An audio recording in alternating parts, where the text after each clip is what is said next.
This is Eric from Pack Hacker, and today we're going to take a look at the Shimoda Explorer V2 35 backpack, which I've been testing for the past 2 weeks.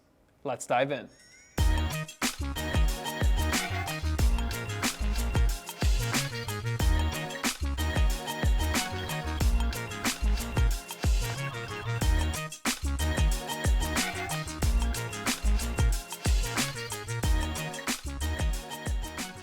So starting with the exterior of this pack, it's very water resistant and also just very durable in general.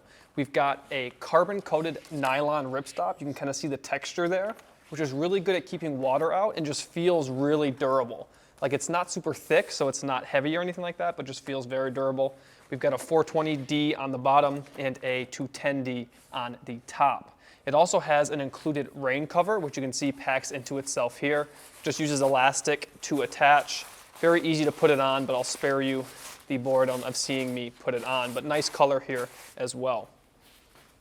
The hardware on this thing is a mixture of YKK and Duraflex hardware. We've got different buckles and, where is that? There it is.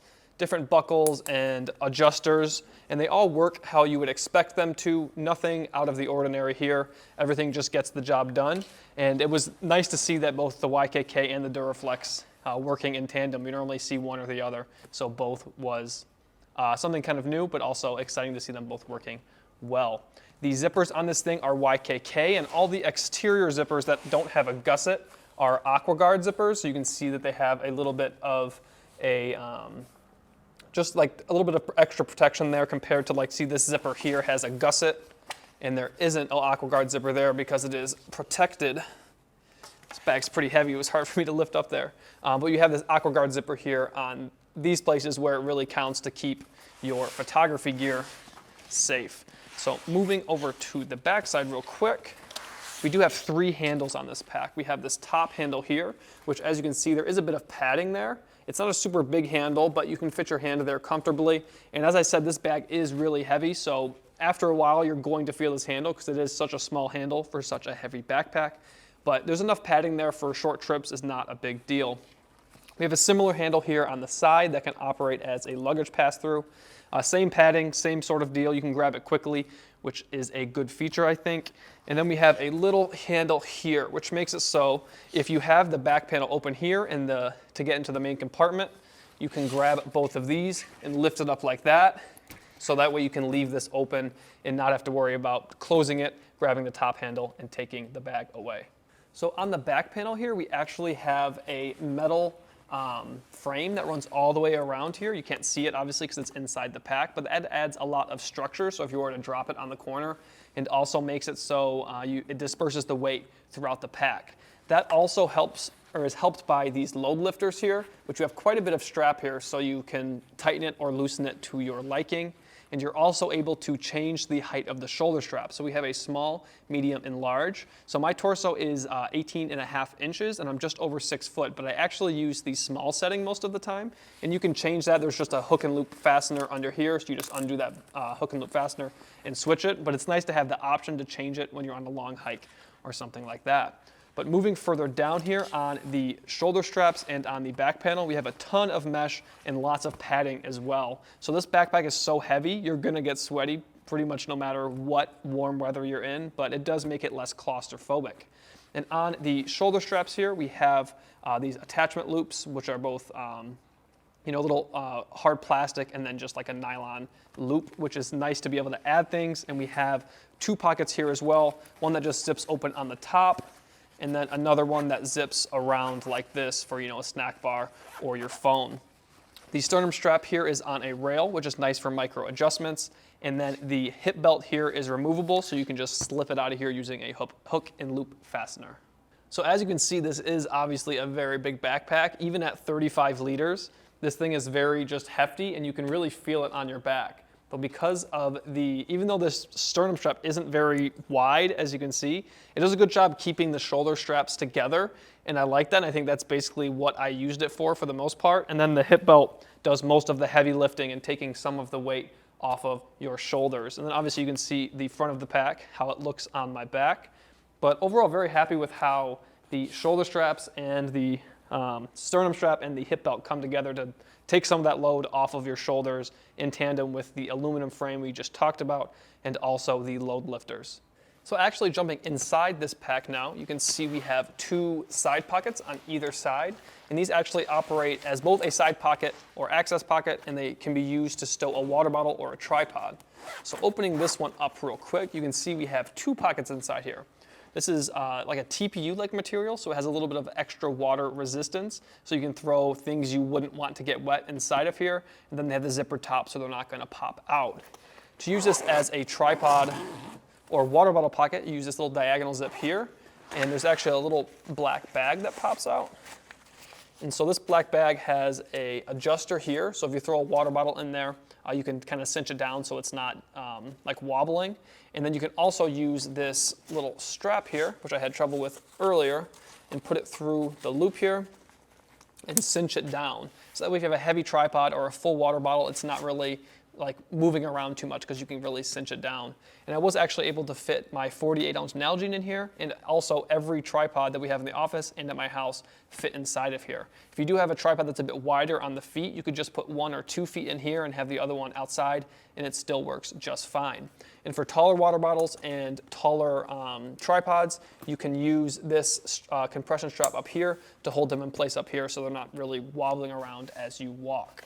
There's the same system on this side here with the diagonal zip, but I didn't really use the tripod on this side as often because this is actually a quick access area to the core unit. So I have the core unit's liner on right now, as you'll see once we get inside there, but if you wanted to put your tripod on this side, every time you tried to use the quick access, you would have to take the tripod off.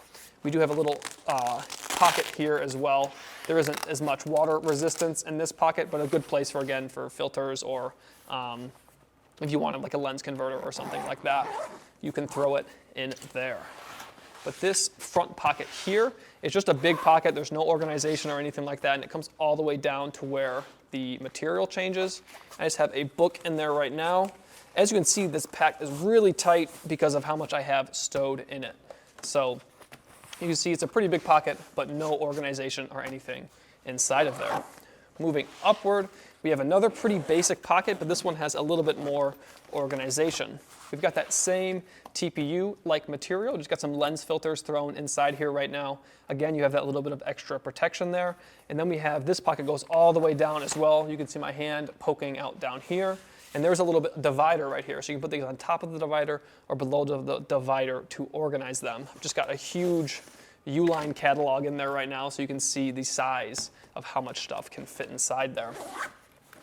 Moving up once more, we have what I would call the main compartment for things that aren't photography related. I've got 2 packing cubes in there right now. I'd call these medium or small, depending how you look at packing cubes, so quite a bit of free space in there. And then we also have this mesh pocket here with a zippered top, and then another liner pocket on this side that has a little bit of mesh on top so it can breathe a little bit. And these are nice to just lock things down, and they're pretty amply sized as well. As you can see, there is a little key ring on the bottom there to make sure your keys make it safely. And then just behind that, I call this pocket the under the hood pocket because you can access a lot of places in here. As you can see, this is the core unit down here on the bottom. You can access your laptop from here. Then you also have a zippered pocket on this side that is accessible from both right here, obviously, and then there's a zipper on the bottom, so that way you can get in from where you access your core unit. So this is kind of under the hood, and you can access a lot of different places here. So this is obviously a camera backpack, and the biggest thing is knowing how well it will transport your camera gear, so let's dive into that. This back panel here has a kind of a clamshell opening here. It's got 2 zippers, so you can bring the zippers to the top or the bottom depending on your liking. The hip belt does get in the way a bit when you're opening it, but I like the hip belt, so I typically keep it on. We flip it open here. We have the laptop compartment on this side. It's got my 15-inch MacBook Pro in there with no issues really. I wish there was a top closure, but that's mostly a peace of mind thing. I haven't had any issues with it sliding up or anything like that. It's got ample padding, and there is a bit of space between the bottom of your laptop and the ground, which I do like for safety reasons. So this is the core unit. I pre-unzipped it just for the sake of this video. It can be kind of hard to unzip it when you have your laptop in here and it's kind of pulling on this, so this edge is coming over it. So I just pre-unzipped it for this video. You can also take the liner off when you know you're going to be getting your camera gear a whole bunch, but it just zips, you know, over around 3 of the 4 sides. And inside here you can see we have all these dividers. I have some extras over here to just kind of give you a closer look at them. We've got 3 different style dividers. We've got these ones that I kind of call like a corner divider because it can bend to like make a corner, or it can go on top if you want it to as well. And then we have these little ones for if you want to make like a little alleyway in some of the smaller sections here, like this is one of those small ones here. And then we have these big long ones here to kind of segment the core unit into 3 different sections, because there are 2 of these. You can get extras of these online if you wanted to, you know, really get organized, or you lost them or something like that. These are very rigid in comparison to other ones I've used in the past. It's, you know, it does have bend to it, but it's not as flimsy as, you know, maybe like a cheap Camera Cube one you would get on Amazon. So they do take some getting used to. It's not really something I had used a ton before. And I don't think I'm very good at organizing my gear, but I am pretty happy with this setup. This is what I was using for about probably 5 days. And then I had a different setup for my Pentax 645. So they do sell different sizes of these core units, and you can also buy extras. So if like for a certain trip you know you aren't going to need as much gear, you can get a smaller one, and then you'll have more room here to put, you know, you could put like packing cubes with clothes in it or whatever you want to stack up top here. But if you have a trip where you know you're going to need a lot of gear, you could get this one, or, you know, whichever one suits your needs best. We got one of the starter packs with this pack, and this is the one that came with that. And I'm very happy with how much gear I was able to fit inside there. But as I said, these did take some getting used to, but I'm happy with them overall. And so on this side over here, you can see there is a zipper, and that goes around this little flap here. So this flap kind of opens this way. So that way you can access your gear from this side pocket that we mentioned earlier. So that flap can go inside the hook and loop fastener pocket here, or if you're not using it, you can just store gear in there like we went over earlier. Let me close that up. But as I said, there's a ton of room in here. And like I have, you know, a Nikon DSLR with an 80-200, a 24-meter lens, 2 primes, and then an Instax Mini with an entire area to spare. And also you could stack things on top of each other, because I'm only probably using the core unit to about halfway up right now. So there really is a ton more room in here, and this is quite a bit of gear if you wanted to bring extra chargers, or if you want to sacrifice a lens and throw a drone in here. There is a ton of room in here. And this is completely removable, obviously, because you can buy more than one. The whole thing comes out. So you can remove that. And this is the liner that I was talking about. So if you did take that out when you're leaving it in your hotel room, you could throw the liner on there and then just use this as a bag, or whatever your plans for it are. So another thing to note, let me close this up. You can see how much less structure there is to the bag now.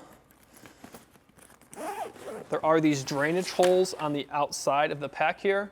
So these are just if it were to get really wet, the water would be able to escape, which is just a nice feature, because most camera gear now is water resistant, or it has like a coating or a sealant, I should say. So it is nice to have those holes just in case things do get a little too wet. So there you have it, the Shimoda Explorer V2 35 backpack. Thanks for keeping it here at Pack Hacker, your guide to smarter travel. We'll see you in the next one.